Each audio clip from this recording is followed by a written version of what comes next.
So what are you going to do? Adaptability to change is huge. The market is changing all the time. So you have to be willing to grow. You have to be willing to learn.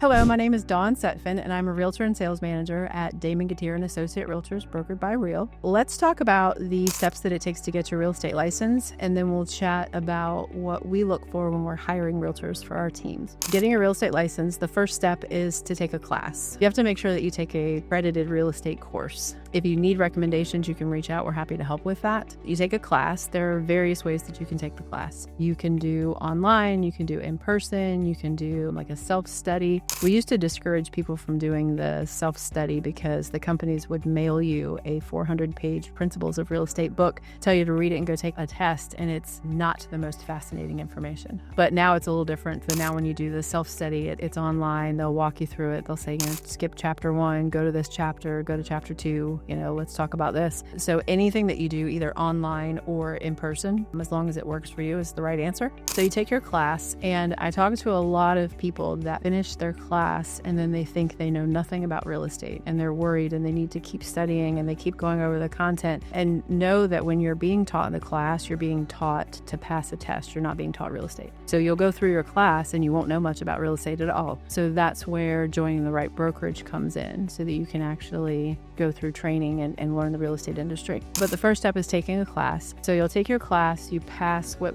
I call it the mock state and national exam. So you'll take that to pass the course, and then you go to what's called a PSI facility and you take a state and national exam. When you do that, you'll fill out some paperwork with your brokerage that you're choosing. It's called a DPOR application, DPOR. DPOR application, you send that in to Richmond, and they take anywhere between 2 to 12 weeks to say that you can be a real estate agent. Once you're through that, you typically get an email, or I look at DPOR almost, not quite every day, almost every day, to look for the people that we have that are waiting on DPOR to see if they're active or not. And then the next step is to join your association. Your association depends on where you live. So our closest areas that we service are the Roanoke Valley, Salem area, Lynchburg, New River Valley, Lexington, places like that. We're part of Real Brokers. We actually have agents nationwide. So wherever you would like to be, we can connect you with someone local to your area. But you join your association, and that's what makes you a realtor. You subscribe to a code of ethics, and now you're a realtor. And that's the steps that it takes. Again, know that when you pass your class, you may feel like you don't know a lot about real estate, and they're just teaching you to pass a class. That's it. You join your brokerage to learn the good stuff. In terms of what we're looking for when we hire realtors, the first step is typically we'll get, a phone call, we'll get a resume, something like that. Somebody says that they've expressed interest in, where do they start, that kind of thing. I've got a couple videos that I send out. One is the steps that it takes to get your real estate license, so you have that information. And then the other one is how we do business, the things that we do, how we're a little different from other agencies, and why you would want to join our team.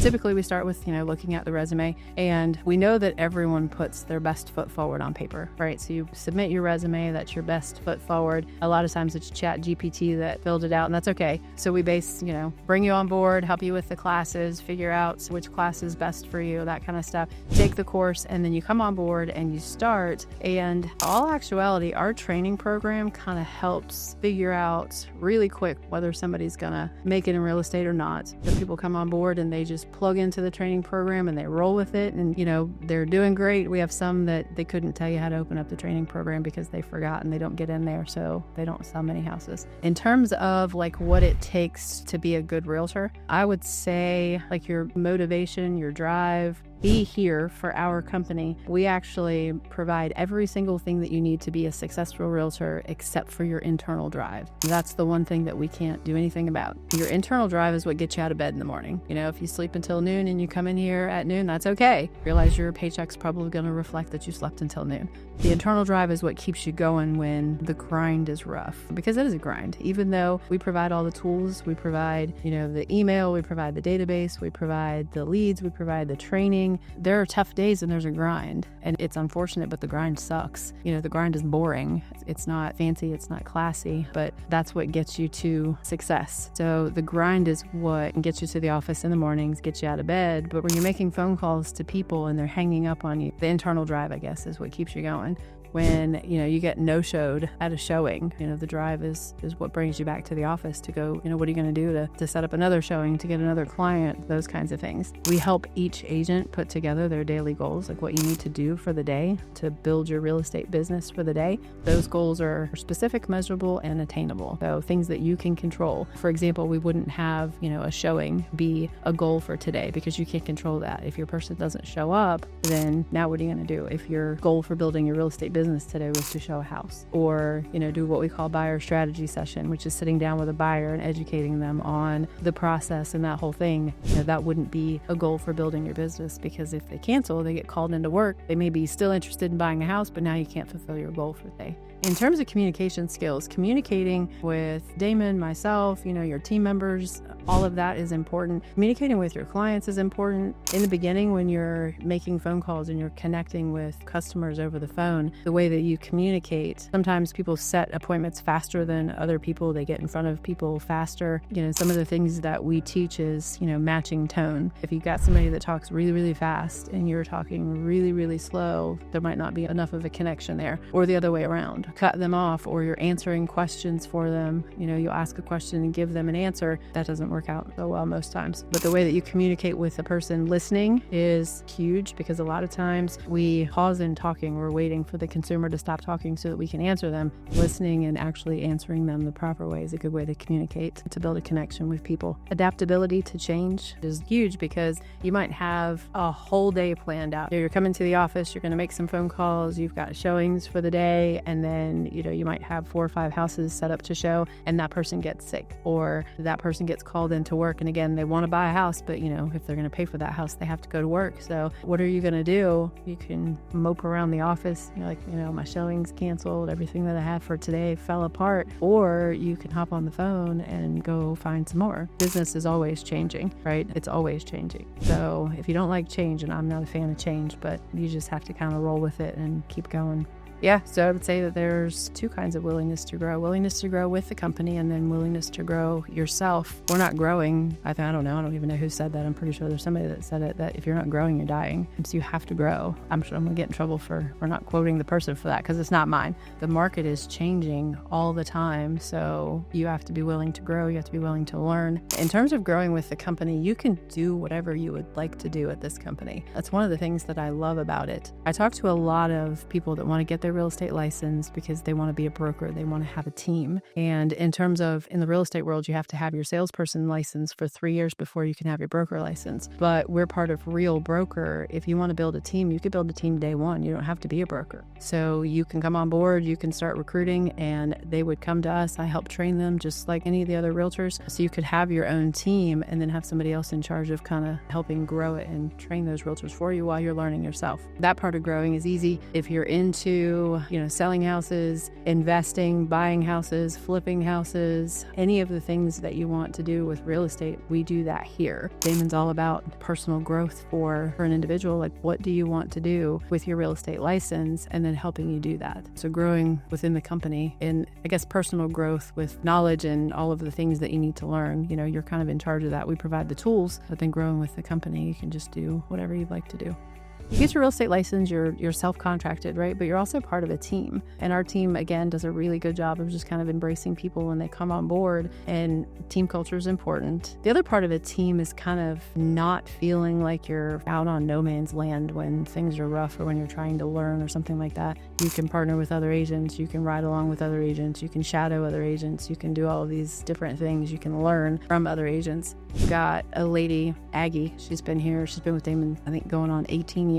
You can sit with her. Veronica's been here for a couple years. Morgan, 10 years. Lots of agents on the team are happy to have you sit with them and hear how they say things. And you might hear, Aggie, for example, say something to a client and you're like, oh, wow. I can say that. That's kind of how I interact with people. And then you might hear something from somebody else and, you kind of pick up these tidbits from people. So that part's kind of nice. I actually snagged something probably a couple months ago. I heard a realtor say, this is me asking for your business. And I was like, oh, I really like that. That's much softer than the way I say it. So even when you've been here for a while, you can still grow and learn from the team. So we have friendly competition with each other. Like each agent here is their own individual agent. They each have their own individual, financial goals, real estate goals, but we have friendly competition. So it is your own growth, but you can also kind of collaborate and work with other agents and things like that too. So in terms of like integrity, when I'm hiring new realtors, Damon gives me pretty much 2 rules. You can't be shady and you can't be a jerk, right? Outside of that, we like to give people the benefit of the doubt, bring them on and help them learn, help them grow. And then again, that internal drive means that you're in charge of all of that. But integrity is important to him. His name is important to him. So making sure that you're in the training, you're a realtor, you're helping people with probably one of the biggest transactions of their life. You can't just tiptoe in and figure out, oh, I don't have to do any training, because you do. You got to know what you're doing. You don't want to get sued, but you could also, financially hurt people by not learning or training on what you're doing. So integrity is important. Again, you can't be shady. You can't be a jerk. You can't do unethical things. You're smart enough to get your real estate license. If you ever have to stand in front of a judge because you messed up, saying that I'm new and I didn't know doesn't work. You are a licensed realtor. You're the professional. So you're expected to know and learn your craft. And everybody's got a starting point. Everyone is, new at some point. You've got to do your part for digging in and making sure that you're learning, the rules and the laws and training and doing what's right by your clients and your customers and, the public and your teammates as well. Some people are natural sales people and some are not. Some have to learn. And I absolutely hate the term selling ice to Eskimos. But I have a lot of people that come on board and they say, I could sell ice to Eskimos. Well, you don't really sell anything when you're a realtor. The only thing that you sell is yourself and why the public would want to use you as their realtor. There's nothing that you're going to say about a house when they walk into it that's going to make them say, yes, you're right, this is the house for me. Like they decide that. We are customer service agent. And the faster you can wrap your head around that so that you customer service people instead of trying to sell people, the faster your business will grow. Again, you sell yourself. Why would they want to use you as their realtor? And that's it. So Damon is the supervising broker here. He owns a couple of businesses, but real estate's his baby. And then he's not a competing broker. So when you come on board, you don't have to, he doesn't sell houses. He tries really hard not to sell any houses at all. If he has friends or family that want him to sell houses, he typically puts them in touch with some of the realtors here. I'm his sales manager. I've been here since 2016. And my absolute favorite part is bringing new realtors on board, helping with the training, typically kind of anxious, sometimes shy, I don't say timid or whatever, and then watching them set their first appointment, set their first showing, have their first conversation, write their first contract. Like all of that stuff is super exciting. I love to watch the new people that come on board and they're like, can I do it? Can I do it? And I have said to, not everybody, I have said to some, like you have the ability and, my job is to believe in you until you have like the knowledge and stuff and know that you can, you start believing in yourself. That's my favorite part. New realtors are exciting. Like they typically have a lot of energy. They're eager. They're ready to go. They're ready to learn. They're ready to plug in. And I love that. That's pretty cool. So we've talked a lot about new realtors, existing realtors. It's the same thing. We can help anybody move forward in their career. Again, the customer service, the caring about people, caring about your business, caring about the place that you work. We don't have to be a new realtor. We can help existing realtors grow their business as well. We can sit down and have a conversation about, where your business is, where you'd like to take it. Sometimes it's just not moving fast enough. You're treading water and you're doing good and you're building it. We have systems in place. Most realtors that are kind of doing it on their own are doing everything on their own. It's the marketing and it's the advertising and it's the signs and it's the lock boxes and it's the paperwork and it's all of the stuff. You have to do everything. You have systems in place where our realtors meet people, they get to know people, they have conversations, they do the contract, and then they turn it in, and we have systems in place for people that handle that. We have admin that order home inspections. We have runners that take signs and lock boxes out and pick those up for them. We have transaction coordinators that process the paperwork and send it out to the closing company, to the lender, to the other agent, things like that, so that they can get back to doing what they do best, which is building relationships with people. So you don't have to be a new realtor. Again, we talked a lot about new realtors, but existing realtors, you can grow your business too, because even if you're doing well now, if you're on your own, at some point you'll reach max capacity for what you can handle on your own. And then partnering with a company or a business that has all of the background things that you need, that frees your time up a little bit. We kind of messed up for a little while, and we realized that we messed up for a little while because we had a recruiter that was doing stuff, and some of the agents weren't quite making it. And we realized the ones that are here are ones that, like, in the beginning I started talking to and building relationships with over the phone and just keeping in contact with them. How's it going? How's it going? I think we lost the personal part of it by having a recruiter because she was overseas. She was mainly texting and brought some people on board. And this was just before Damon left town. So, like Veronica, I talked to Veronica for months, and then she was waiting on DPOR during COVID, and it took, 4 months for her to get through. But it was just the back and forth chatting. Like Rochelle, I talked to her on the phone forever. So I don't know how to answer that one, because it was a lot of kind of talking them through the process, and then walking them through the process, and then answering questions. So like before they take their real estate exam, we would have a phone conversation or a Zoom to go over like pointers and things like that for getting ready for the test. And we were missing that piece. So yeah, that's the steps that it takes to get your real estate license. Those are some of the things that we look for when we're hiring realtors. If I had to pick something, I would say that new agents are looking for making sure they have support, what they need. So the training, having somebody there to answer the questions, kind of like, we don't call it a mentor, but kind of like a mentorship. It's when you need an answer, you need an answer now. When you've got a question, you need an answer now. And we have systems in place. We make sure we help you with that. So the areas that we're in, just here locally, Roanoke, Salem area, Lynchburg, New River Valley. We have agents across the nation. So anywhere that you're interested in being a realtor, we can help you with that. So if you're in like Roanoke, Salem, surrounding areas there, New River Valley, Lynchburg, and you're interested in pursuing your career, reach out to us. We would love to chat with you, kind of help walk you through those steps. So if you would, comment down below and let us know what you thought like the traits were that were most important, something that stuck out to you, something that maybe you didn't know that you learned, something like that. Don't forget to like and subscribe so you don't miss anything. Thank you for watching. We'll see you next time.